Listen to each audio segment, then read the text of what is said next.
The day started out like any other. My receptionist busted through my door yelling about a special case, straight from the mayor's office.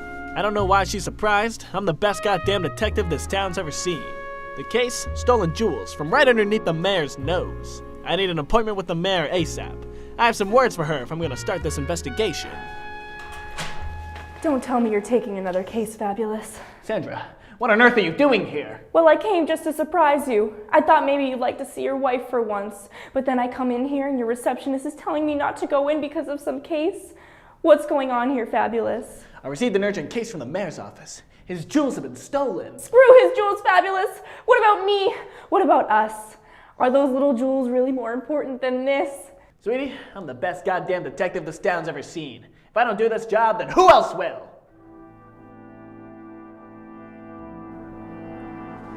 You could say that, but isn't it unfortunate how we only see each other when things go awry? Hell, seeing you like this in my office reminds me of my most stressful days on the job. Being a mayor isn't easy, detective. I understand, sir.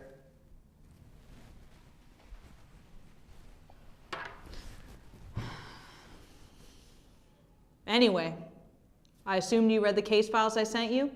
Any news? About that, sir, I actually had a few questions I wanted to ask you before I started the investigation. Let's hear him, detective. According to the mayor, one morning she woke up to find her jewels completely missing. Before contacting me, she dug through some security camera footage to try and find a clear culprit. From the footage, she was able to gather 3 primary suspects. Melissa Jackson, the mayor's daughter, who was seen walking around the house. Gus Mallard, the mayor's security guard on duty, who was seen sitting at his post.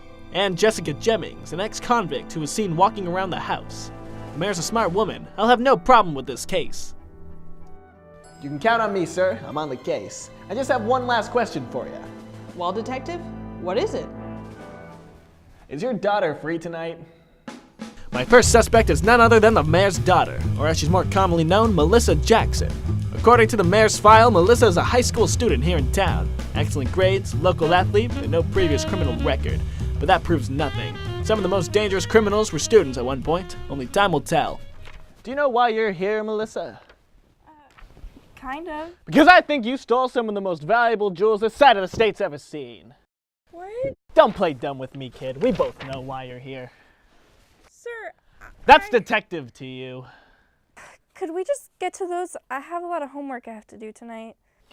Goddamn, Melissa, you're a simple girl.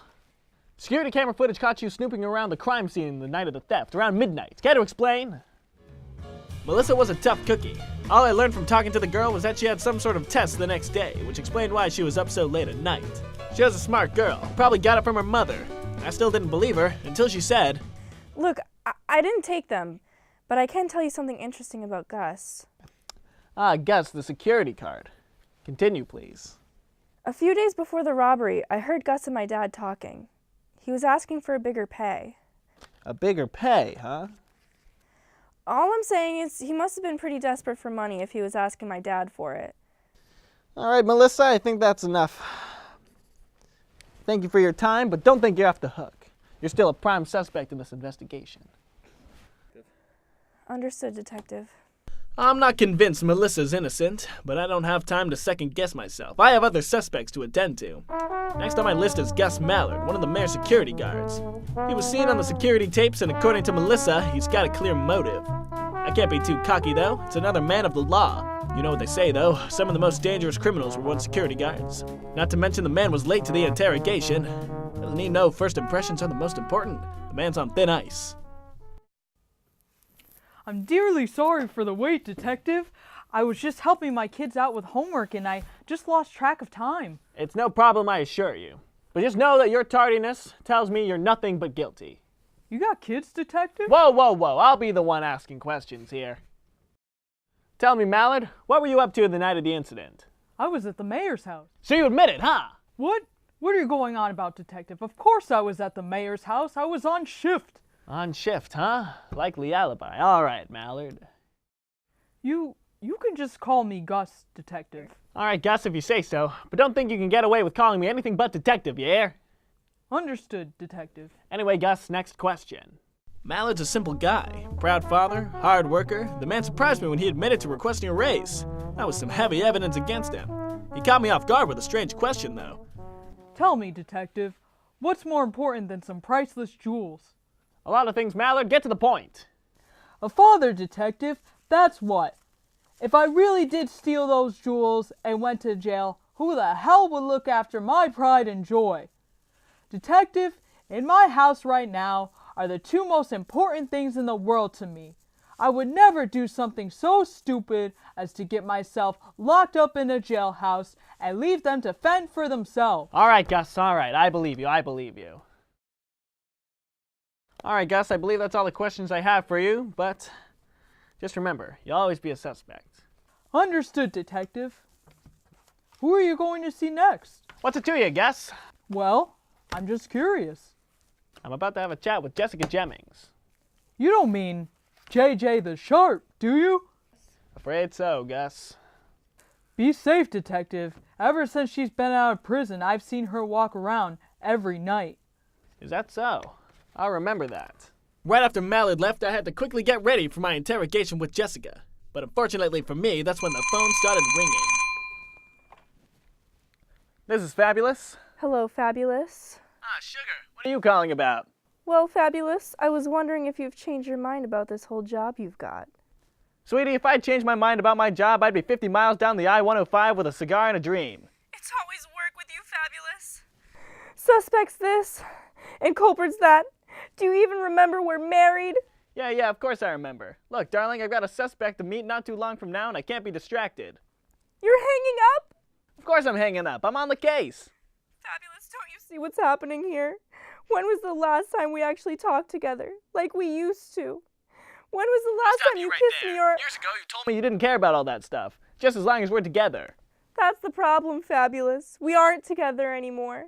Stay home. Be with me. Treat me like how the other wives are treated. Buy me nice clothes and jewelry. Sandra, if I don't solve this case, then who else will? I need to go. I love you, baby. My last suspect of the day, Jessica Jennings, or as most people know her, JJ the Sharp. A couple years back, I was investigating the murder of 3 individuals, all with the same cause of death, 10 stab wounds to the back. It was discovered that all 3 cases were victim to the same ruthless killer, JJ the Sharp. She was sentenced to life in prison, but got out recently on good behavior. But she still can't be trusted. Everybody knows the most dangerous criminals were once criminals. So tell me, Jessica, how's the free world treating you? You know, Fabulous, it's not bad. That's detective to you. Goddamn, Fabulous, you haven't changed a bit. All right, Detective Fabulous, the free world is great. I've been enjoying the sunlight as often as I can, and I've been taking walks about every day. That's good for you, Jessica, but irrelevant to the case. I'd appreciate it if you stayed on topic. You got it, Fabulous. Jessica's a hard egg to crack, but goddamn do I want that omelet. We exchange our back and forths for a while, but she seems to have an answer to every question I throw at her. She's smart. Too smart. Fortunately, she hits me with the best explanation I've heard all day. Fabulous, if I did steal those jewels, don't you think I'd be a little bit smarter about it? I am an ex-criminal after all. Are we done here, Fabulous? I guess so, Jessica. Thank you for your time. Hey, Fabulous. Sucks we gotta see each other like this. Maybe we can get coffee sometime? I'll keep in touch. That reminds me of what the mayor told me. Could be what Sandra's been getting at too. God damn, I don't have time to let this get to my head. I've got an investigation to carry. Maybe Sandra will have something to say to put my head at ease. Or so I thought. I just don't understand, baby. What do you mean you don't understand, Fabulous? I'm being very clear. Sweetie, I don't know what you want me to do. Are you serious, Fabulous? All I want you to do is love me. Baby, of course I love you. Then prove it. How? Fabulous. How? Tell me you care about me. Tell me you love me. Kiss me every once in a while. Talk to me about what's on your mind and listen to me about what's on mine. Spend time with me, Fabulous. That's all I'm begging you for. But baby, I don't have any time. I've got the special case from the mayor. If I don't do this, then who else will? I will. Sandra, are these? Yes, Fabulous. The mayor's jewels. Why? How? Isn't it obvious, Fabulous? Isn't it obvious? I want to be loved. I want to have nice things like all the other wives. So I did it. I stole the jewels. It really wasn't that hard. There were barely any cameras. I basically just waltzed in. Sandra. What, Fabulous? Are you gonna say you're sorry? Or maybe that you're gonna change? Sandra, Just let it out, Fabulous. What is it? you're under arrest. What? And that was that. Case closed. I can't say I'm proud of what I found out, though. The truth hurts sometimes. But that's a part of life and part of the job. Am I happy my wife is in jail? No. Am I upset about it? Of course not. Will I miss her? No. She was my wife, yes, but I'm married to the law, and there's nothing that can keep me away from justice.